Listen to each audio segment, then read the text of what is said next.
Yes, I really do make my own diesel fuel out of used motor oil and gasoline. And I'll tell you how I filter it, mix it, and process it.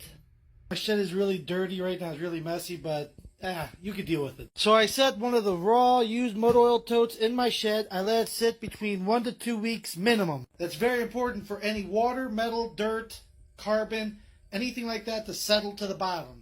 So take that little 12-volt DC pump I told you about in the previous video. On the pickup hose, I have a little piece of steel pipe to weigh it down.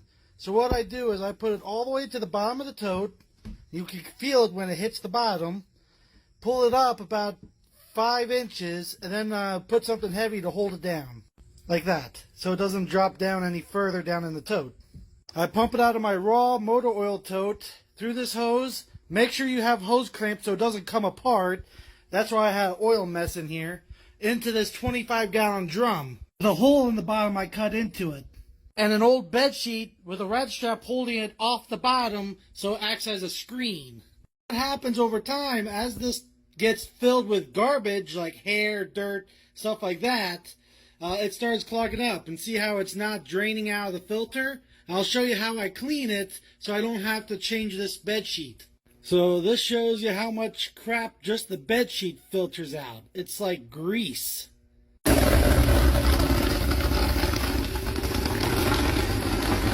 Bed sheet is now clean, ready to filter some more oil. So I hook up the oil pump to the battery charger. I usually put it at 6 volts between 12 to 4 hours. So I just let her go.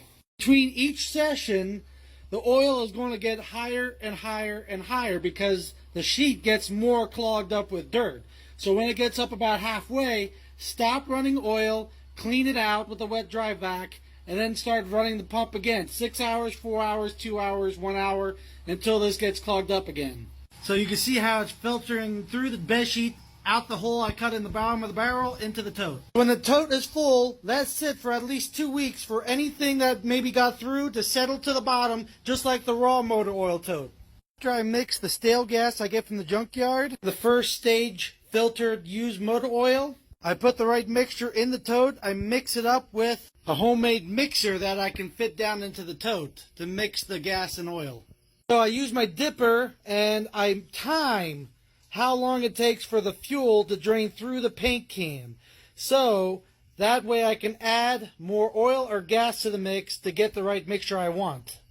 25 gallons of gasoline, and then I fill it to up to 250 gallons with the first stage motor oil mixture. And that's when I mix it up.